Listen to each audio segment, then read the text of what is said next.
This composition is really going to lack that damage, and when you compare that to a Corki, a Xayah, both scale incredibly well into the late game, along with the fact that Cho'Gath is one of the few tanks that, thanks to his ultimate, can really chunk out other tanks as well. I'm concerned for Team 1 and their ability to play in the late game. It's going to be very reliable. He's looking to get the early aggression. We've talked about how he could go either bot or top, and he's got his eyes set on Thaldrin right now. Seen him gank top early on in the past. Here he goes, burrowing in, looking for the root as well as Vert lands it onto Thaldrin. The flash away, but the follow-up flash. And once again, Thaldrin might be the first blood target for Team 1. Ooh, Forlan with the Infinity Edge or Essence Reaver options. We may even see the Rage Blade come out from him this game. We'll have to see, keep track of it as the game progresses. But Forlan, he has caught out Japone. Chain of Corruption comes out as well. They're trying to lock him down before he can jump away with the quickness, and they will take him out. Team 1 coming in. Here's the hero's entrance onto Forlan. Brusa has joined the fight. The teleport's joining as well. Thaldrin is in that front line as the rest of Team 1 push forward through the 1907 Fenerbahce team. That's going to be a dead Cho'Gath. That Blade of the Ruin King is doing work. Brusa gets taken off towards the side, but here come the kittens. They're on a chase. They want a taste of Frozen. He's going to use the cleanse, but immediately caught up. And Team 1 continue to advance, continue to push, and continue to get kills against 1907 Fenerbahce. This is the best scenario for Team 1. They want to be fighting at this point in the game. Vert, he comes in with the teleport. We talked about how he can be one of the big carries for his team, and his impact in that fight was phenomenal when you combine the confidence that Forlan showed in that exchange. He was not afraid to go for that 1 versus 3. He was not afraid to go straight into the thick of the opposition because he knew he had Brusa on his back. He knew that Vert would be ready and waiting, but now Vert has been called out. And he's dead. He is indeed dead. That is a 1 squished up Yordle. So Fenerbahce, you can see Team 1 on your minimap investing a lot of vision into the top side of the map. And now 1907 Fenerbahce are worried about that top tier 2 tower, so they're trying to answer. Forlan engaging onto Japone here, trying to get the quickness out as well. Knock-up into the double knock-up. He does escape, but here comes the Void Rush for the kill. And they'll get the second knock-up. They're just diving, Vedius. And Team 1 secure 2. Thaldrin will finally nom down on a bit of Zersai as the Queen their way up to the top lane to defend that tier 2, but they take a risky path. They end up getting collapsed upon. Brusa is there with the damage reduction, and now we might see another fight in the jungle. Crash looking for that blue buff. We are going to see Brusa and Frozen fight up towards the top side. There is a Valkyrie. Crash gets locked up, taunted down by the Shield of Durand. He's going to get to a blast cone. Will use it, but Vert's already flashed the wall, and now actually Vert is on the wrong side of this. He will take down Crash and escape.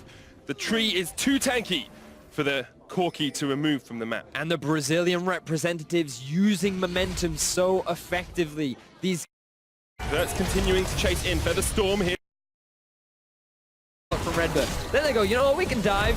It doesn't matter. Patton, he doesn't have his ultimate left up. I'm a Rek'Sai. I've gone for an early Tiamat and an early Phage. I have plenty of damage.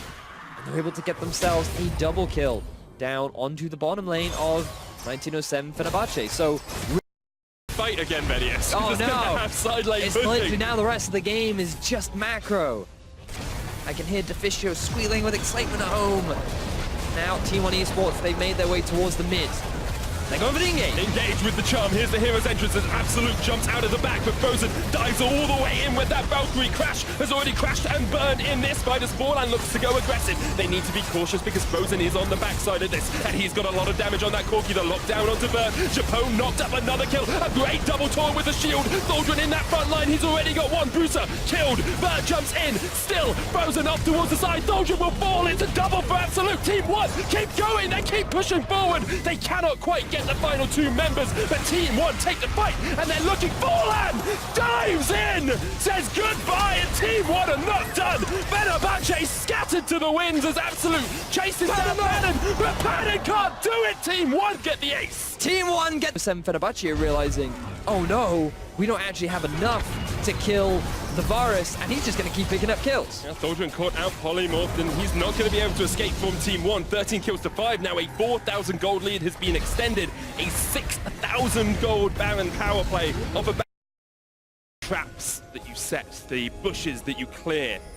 Team 1 need to be respectful of what Fenerbahce can do, but they don't care at the moment as they jump onto Frozen. They get the flank, but Japone now caught out. Here's the hero's entrance. Absolute still alive. That's a dead Rakan. He gets melted, and now Team 1 will turn their eyes towards the Baron. Beautiful pick from Team 1. Forlan using that confidence once again, gaining control over the top side of 1907 Fenerbahce's jungle, waiting for the pick, using the tremor sense to catch that carry out of position.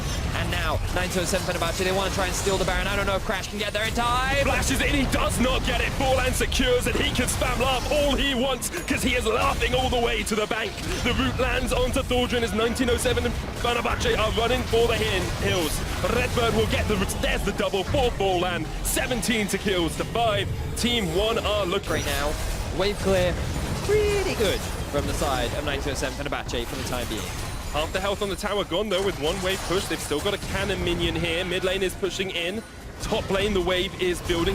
Siege minions up there. Of course, the super minions ready to continue to push down that lane. And Team 1 are playing this patiently. They're puzzled out the map. They are painting by numbers, and they will get their second inhibitor tower. Looking for the inhibitors. Bert jumps in. He just wants to be the front line. The Feral Scream into Redemption to heal him back up.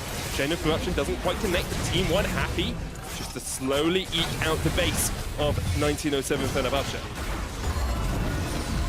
Now making their way towards the middle lane. 5 members versus 5 members. The deficit is so big, 1907, they're going for the engage. Japone tries to get the charm in, but knocked back. There's the Mercurial Scimitar as well, used from Absolute, and he is able to open up the big guns on the back of this fight. Absolute is legendary, as I'm sure our Team 1 in this game. They get the 1 kill, and now they can look for a little bit more. Absolute pushing forward, knocked up, but what can Fenerbahce do in the face of so much hate coming out from Absolute? He is demolishing them, and he is looking for those Nexus towers. Team 1 looking so convincing in game 2 off the back of Absolute and the whole team working together. They're going to get the game back, and they're going for another fight. A final engage from 1907 Fenerbahce, but Brucer does not care. He steps forward. The Valkyrie comes out. That's the package used. We are going to see Forlan fall, but he's got the GA to come back. Absolute actually called out towards the back. He has the flash. Frozen still doing a lot of work, but the Nexus Tower's a dive. But still, Absolute is just pounding away on this backline. He will kill Thordrin. He will kill Japone. Patton jumps in and will perhaps be able to hold this one for the time being. Brucer comes up with a mighty triple at the end. Patton with a triple of his own, but Patton has to turn back and stop up if needed.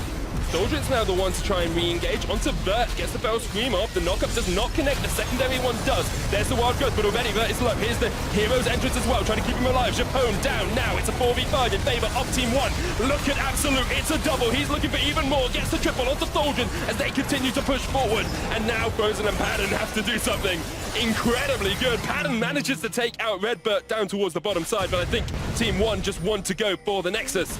Frozen's still there. Absolute will go low. Frozen just needs to land an empowered Sheen Proc. Patton comes off towards the back of it. Absolute gets some damage down on towards the Nexus. There gets the kill on towards Frozen, and now Patton forced off towards the bottom of the fight. This will be the win. This will be the Nexus for Team 1, and they equalize the series 1-1. This time round, Absolute, he doesn't give away his life. He keeps the momentum going. You can see the excitement on Forlan's face as well, as sighs of relief come out from the members of